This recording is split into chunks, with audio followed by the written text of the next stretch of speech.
Let's go!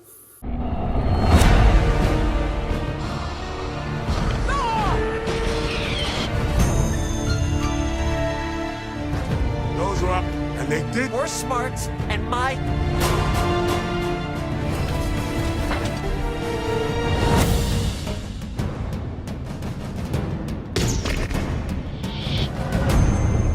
He told me enough. No, I.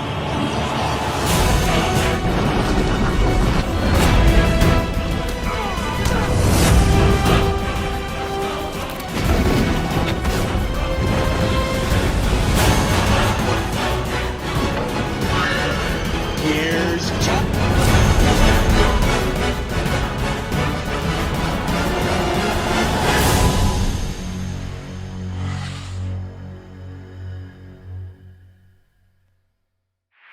Hey everyone, it's Don G. Corleone here, and I'm here with a brand new movie review. And this review is going to be for an animated film that's come out this week. It actually came out Wednesday tonight, instead of like usually Friday when movies usually come out. But sometimes they come out on Wednesdays. But this one came out Friday. This one came out Wednesday, and it's for a film from, well, a Illumination, not too popular animated company that it makes films. But, that being said though, this was one I was actually kind of anticipating. I mean, it was based off a video game franchise, not... The video game franchise I found was fine enough. I played some of the games. Wasn't too big of a fan of it. And the casting did get me a little iffy as well, but it's gotten better as the trailers were released. That film is going to be this week's The Super Mario Brothers movie, directed by the people behind Teen Titans Go. Yeah, that was also another red flag, I thought. But before I get into details about that, what's the plot? Well, a Brooklyn plumber named Mario travels through the Mushroom Kingdom with a princess named Peach and an anthropomorphic mushroom named Toad to find Mario's brother Luigi and to save the world from a ruthless fire-breathing Koopa named Bowser. So, yeah. Kind of like the game, in a way. Usually the games. How was this made, though? Well, we all know there was a 1993 live-action Mario movie, and it was a critical and commercial failure, and Japanese video game company Nintendo became wary of licensing its properties for film adaptations. According to Mario creator Shigeru Miyamoto, the ideas for a new Mario film came from bringing the roller games to the virtual console and other services. Such transitions took time for the company, and Miyamoto recognized that our concept business would be able to develop even further if they were able to combine their long-beloved software with that video assets and utilize them together for extended periods. Miyamoto knew that the process of making a film was far different from that of making a video game, and wanted the film experts to lead the efforts. And following the November 2014 hack of Sony Pictures, emails between producer AV Arts, studio chief Amy Pascal, TriStar Pictures head Tom Rothman, and Sony Pictures Animation president of production Michelle Raimel Coyote were released, revealing that Sony had been attempting to secure the film rights to the Mario franchise for years. Ari visited Nintendo in Tokyo in February and July 2014 in an attempt to secure a deal. In October, Ari had emailed Pascal and said he had closed the deal with Nintendo. Pascal suggested recruiting Sony Pictures Animation's Hotel Transylvania director Jenny Tartakovsky to help develop the project, with Coyote said that they could think of 3 to 4 movies out of the gates, and expressed hope in building a Mario empire. After the emails leaked, Ari denied that had a deal been made, and stated that negotiations would only begin. BuzzFeed News noted that the emails did not take into account potential conflicts with Sony Pictures' corporate sibling, Sony Interactive Entertainment, one of Nintendo's chief competitors. And through Nintendo's work with Universal Parks and Resorts to create Mario-based attractions, later resulting in Super Nintendo World, Miyamoto met Chris Meledandri, founder of Universal Pictures' Illumination animation division. Miyamoto found Meledandri's creative process similar to his own and felt that he would be the proper lead for a Mario film. They had started more earnest discussions by 2016, knowing that they felt it would not work, that they could easily walk away. In November 2017, reports emerged that Nintendo was collaborating with Universal and Illumination to make an animated Mario film. Then Nintendo President Tatsumi Kimishima clarified that a deal had not been finalized, but an announcement would come soon, and even hoped that if the deal were successful, 2020 release date would be possible. It wouldn't. We knew what happened that year. Then January 2018, Nintendo announced that the film would progress with Miyamoto and Meldandre co-producing. And Meldandre said the film was a priority for Illumination that would most likely come out in 2022, and added that Miyamoto would be front and center during production. And in January 2020, Nintendo president Shunartaro Furukawa said that the film was moving along smoothly with an expected 2022 release date. Then he also said Nintendo would own the rights to the film, and both Nintendo and Universal would fund the production. Then during August 2021, it was emerged that the creators of that shitty Teen Titans Go show would direct the film after discovering an Illumination animator's LinkedIn profile that included the film in their list. Following the full casting announcement, they were confirmed to be directing, with Matthew Fogel attached as a screenwriter previously scripting Illumination's Minions: The Rise of Gru. And according to Kerry Pan, who had collaborated with Hovarth and Jelinek on various projects at Warner Brothers Animation, the duo flew to Illumination Studio Paris a month after the release of their first feature film, Teen Titans Go to the Movies, in September 2018. But after the film was shot, marketed, and had all the years of waiting, the Super Mario Bros. Movie finally premiered in Los Angeles on April 1st, 2023, and was released tonight on April 5th, 2023 in the United States, and will be released in Japan on April 28th, 2023 at the end of the month. Now as for my reaction to this movie, well, after I was hyping this for months, hoping this would really be the movie that proves that Illumination can make that phenomenal masterpiece animated movie that was really hiding under their library that I know it's hiding in there somewhere. Was this movie it? Well, it was good, but not really. I just thought, guys, I'm gonna be honest, I just thought the movie was alright, decently good. Not saying it's terrible, for you guys get all pissy with me, but not saying the movie was terrible. It definitely wasn't terrible for the most part. It definitely didn't turn out to be as bit of a dumpster. It definitely didn't turn out to be the dumpster fire like people were probably predicting it was going to be. But there were just some things that just did not work. Which was a shame because I was really hoping this would be the movie that Peanuts was for Blue Sky, former animation studio Blue Sky. Was really hoping Mario could have been that.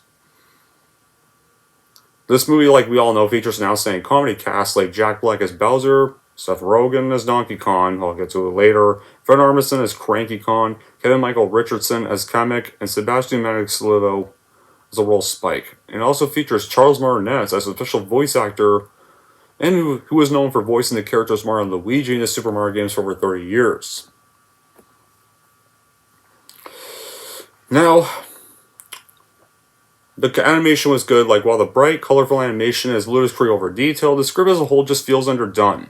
There's kind of no real character arcs and no more than a few chuckles here and there. Like, you could chalk up to this fact that the film was clearly produced mainly as a target audience for children, but even by the standards of children's films, it just falls too short.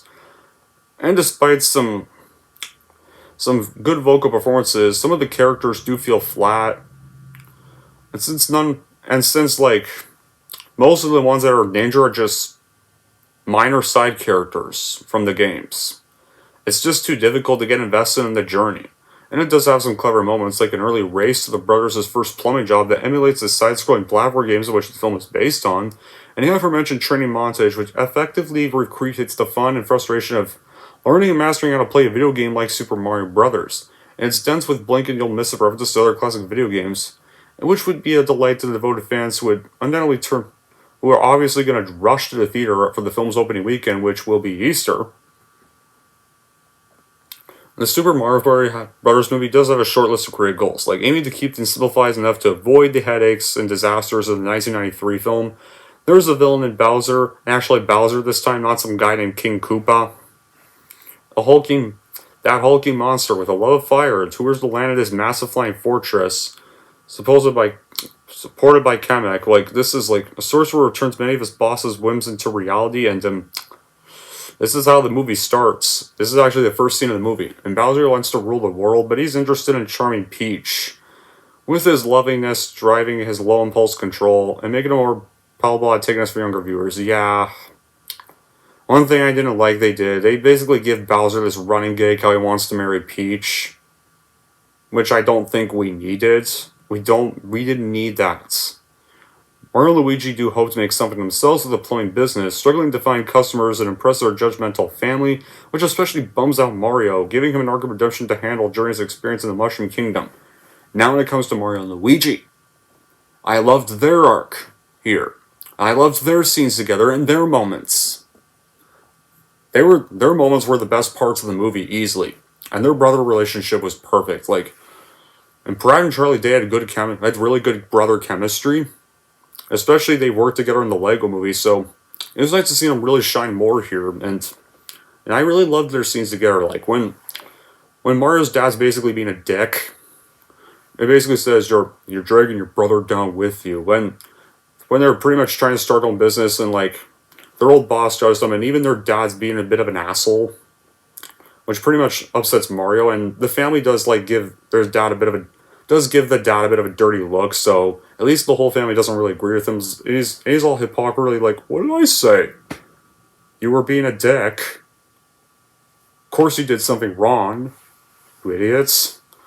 And Luigi doesn't even agree with them. He goes to comfort Mario, brings him his dinner plate. Is like, "You're not bringing me down." I love that.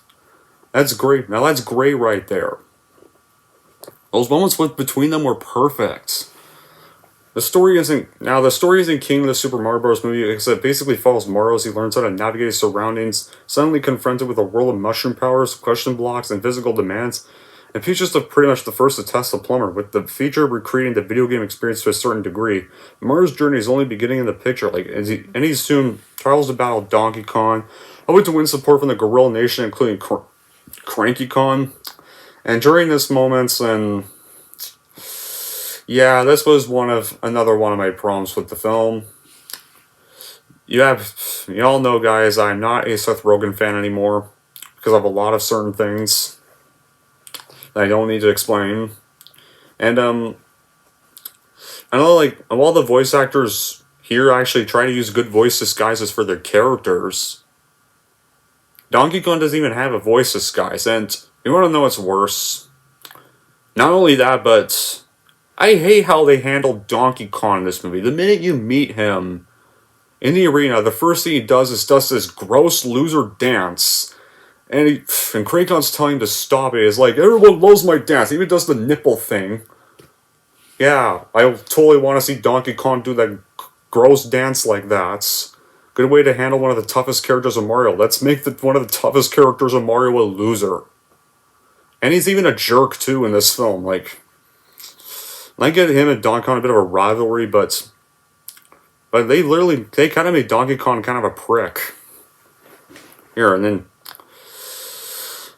But then speedy travel is also required to rescue friends from Bowser, and setting up a Mario Kart sequence that really felt organic to the adventure, and I fanfare environments and a sense of wonderful cartoon movement to the end of her. And I really geeked out at that moment here. That moment made me miss being this kid who played Mario Kart Double Dash. Double Dash was the first Mario Kart game I played. And I really love seeing that. They even have a little reference to Double Dash here when Mario jumps onto Donkey Kong's car and then Toad jumps onto Peach's bike. So it was a good little Double Dash throwback during the Mario Kart sequence. And even though Mario's brother Luigi only makes sporadic appearances in Super Mario Bros. Movie, with the screenplay kind of mostly concentrating on a hero's journey with Mario, I really liked all Luigi scenes, and I did like his character arc here. And during the final battle between Mario and Bowser, you even get this little emotional flashback moment right there as Mario's hiding, and he decides to stop hiding and actually goes to face Bowser. And even during that, Luigi actually shields Mario and even saves him from Bowser's attacks. So yeah, I really liked their story, their scenes here, and I wish him and Luigi got more scenes together. This probably would have made the movie even better here. And I think the plot of the whole is serviceable. It will feel familiar to players of Super Mario Odyssey for reasons I didn't expect, non-gaming audiences will find it maybe funny, and mostly unoffended by, because this movie's not offensive, at least. And I appreciate that the movie is by no means about a heroic Mario who needs to save his princess from the evil Bowser, just like in the games. So at least there's that. They try to not do that for once. And Mario himself is a novice hero who is sometimes scared, often fails at first, and finds his greatest strength in his willingness to keep trying again and again rather than his actual strength or skills. And Luigi, who's not in the film nearly enough. Like I said before, Wish could have had more scenes. He gets to thrive as his own character and not just Mario's pellet swap. So, there are some things this movie kind of does better than the games. Some things. And also, Peach is not just not a damsel in distress, but she is not a woke, unlikable jerk either. They actually made Peach likable and gave her a personality. And she's not even, and they don't even do the love interest is a jerk to the protagonist cliche here. And she's actually supportive of Mario the minute she meets him. Here, and when Mario fails at training, she's not even a jerk to him those moments either. So that was nice here. I like that almost nobody was a jerk in this movie except for Donkey Kong. Donkey Kong's another story though, and she's just as fully hero as the bros, and you won't let you forget it. Kind of like that throwback to that DS game Super Princess Peach, where the roles are reversed and Peach had to rescue her brothers. Peach had to rescue the Mario brothers. And I appreciate that the character wasn't written so as to over-empathize her independence like a lot of movies today. It's not especially strong performance either for that matter, but I prefer this version of Peach than the one expected over filled with the cheesy girl power and stupid one-liners that so many female leads need to have today, apparently to Hollywood. So at least there's that. And her actions can just speak for themselves.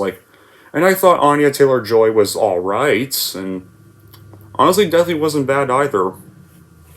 Actually gave Peach a bit of a personality. And easily, though, the biggest eyebrow raiser when the ball got rolling in Mario's movie was the casting of Chris Pratt as Mario. Remember when they announced that? So many people were like, ugh, worst casting ever.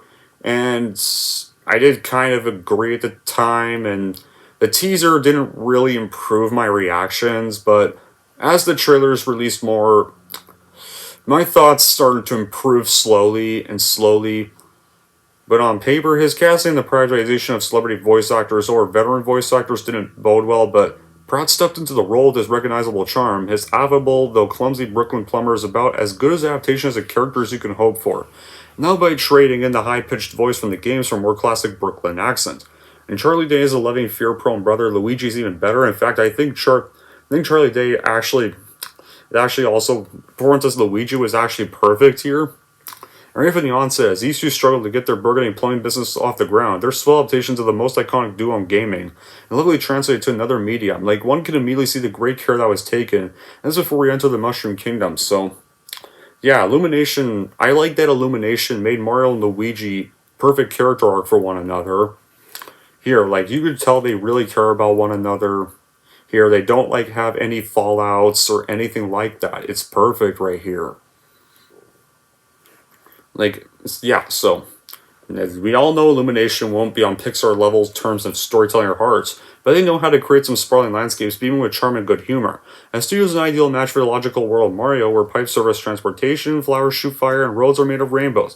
And however, if Michelangelo and the pack every frame with Easter eggs and jokes, and some are easy to catch and others are deep cut, and Brian Tara borrows several musical cues from the games, but his original compositions are worthy in comparison to the great Koji Kondo. But if only maybe the film didn't shoehorn in the occasional pop song holding off for a hero and try to remix it with a different singer.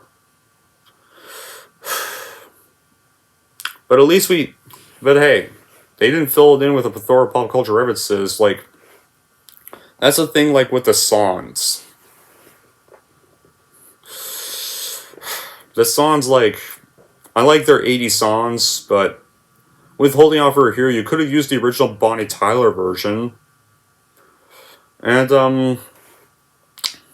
we'll get to the next song I have a critical problem with in a bit, but the storyline begins with promise. So after Bowser gigs to star, the Mario twins have revealed to have quit their jobs with a new plumbing business, and they're proud of their first TV commercial for their business, which starts off with the Mario tune, but then it suddenly changes into some stupid rap song, which is typical of Illumination.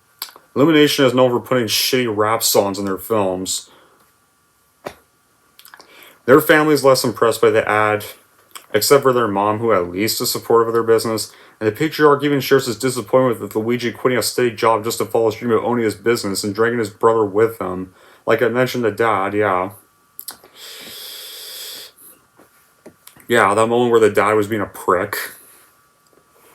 And their first plumbing job doesn't even go so well because the pair encouraged for, but then the pair are encouraged for a second chance to prove themselves when they learn of a plumbing experience in Brooklyn. And while investigating, Mario and Luigi get sucked into a green sewer pipe, and the two of them become separated, with Mario landing in the Mushroom Kingdom and Luigi in a much darker one. Knowing how fearful his brother must be, Mario is determined to rescue Luigi with the help of Toad and Princess Peach. The princess is though having her own troubles because Bowser wants to marry her and will stop at nothing to have her. Like, I don't care about some stupid wedding subplots. I just want to see Bowser go through his evil plans, not singing piano about Peach wanting to marry him. I don't want to hear that stuff. Like, I just want to see Bowser, like, planning an attack on the Mushroom Kingdom. Not some evil plan where he just wants to marry Princess Peach, who clearly doesn't like him. But Jack Black as Bowser was still great, though. It was also the other best thing about this movie. Like, and even though fans complained that Mario and Luigi weren't voiced by Charles Martinet, Brad and Day ended up doing a very decent job creating characters and not just voicing the lines. Here, and heck, they even gave Mario and Luigi personalities. And Jack Black is, even without a doubt, easily the best star of the film. Like, despite some of the wedding nitpick I had with this version of Bowser, his Bowser was perfect and literally stole the show in every scene he was in. And Keegan-Michael Key surprisingly nailed it as Toad as well. He surprisingly was much better here than he was in that shitty Predator movie from 2018. You know that annoying maroon guy that made the "eat for everyone" joke in that crappy Predator movie we don't talk about? Yeah. And then I already mentioned Seth as Donkey Kong. Didn't like his version of Donkey Kong. Donkey Kong's basically an asshole the whole movie. Does a stupid, gross hump and nipple dance the minute he enters the arena. Something nobody wants to see. The movie even has classic several songs of the 80s and 90s in its soundtrack, and they do capture the tone was like playing the original games back in the day, and while there has been some question about the choice of the voice acting, it wasn't distracting like the trailers were making me think it was going to be, and I was like able to get some attachment to Mario and Luigi's part of the story, and had an alright time with it from start to finish. Adults may have wanted a bit more depth and less of a slow start to the film, but the final product is an enjoyable watch, and there's some mid and post-credit scenes. It's clear that there's going to be a series here and numerous stories to tell. Oh, and another thing here. The problem I have with this movie is that it just felt way too short. Like, this movie's like only 90 minutes long. Like, two of Illumination's other films, like known as the two same movies, are around 100 minutes, so I don't know why the Mario movie could have been around that same runtime. Maybe, like, flesh out the story a little more, flesh out the characters a little more, even flesh out Luigi a little more. See a bit more Luigi here. Because he had some of the best scenes of the story. But alright. I already mentioned some of the nitpicks I had. On to the other good things. The animators at Illumination again delivered a gorgeous-looking movie with visuals that truly make the eyes pop. It's very much as if the best version of your favorite Mario game, like the newer ones today, sprung to life on the big screen. Your favorite characters all show up. And composer Brian Tyler has nicely worked in many of the themes from various iterations of the games, springboarding of Koji Kondo's instantly recognizable jingle. Here, and you want to know what else? You know Illumination's known for fart jokes in their films? Guess what, guys? There are surprisingly no fart jokes in this movie. None. Finally. For once, Illumination makes a clean movie that's free of the stupid gas humor for a change. Finally. And no stupid unfunny minion antics either, with some of their more minor characters. Like, if only Minions The Rise of Gru Screamer or Matthew Fogel had just brought the same sensitivity of the had fun to this original story venture, you think after 30 years, Nintendo might have pushed for a more dynamic scenario than what Fogel laid out. But I'm sure we'll probably get more films that improve the story a little more, because since it's Illumination, we know this is going to make a huge shitload of money, like it's predicted, and I could tell this is going to be the next big franchise for Illumination in the works, especially maybe we might even see a Luigi's Mansion film, maybe. And this film does feature a cameo by Charles Martinet, the longtime voice actor in Mario video games, who does poke fun of the video game Mario's very stereotypical Italian accent. So yeah, While the Super Mario Bros. Movie is a film that longtime fans of the video game franchise can enjoy, it's quite obviously a film kind of geared more towards kids. The very short 92-minute runtime is a very basic plot that's more notable than the various musical queries like Holding Out for a Hero and No Sleep Till Brooklyn, the latter of which seems to be going through a renaissance in terms of being included in films and TV shows. Many of the games are funny, many of the gags are funny, thankfully no gas humor, and quite juvenile. And such as the recurring joke of us imprisoned Lou Mallet, a cute blue star for people who haven't played the game, saying incredibly dark and nihilistic things.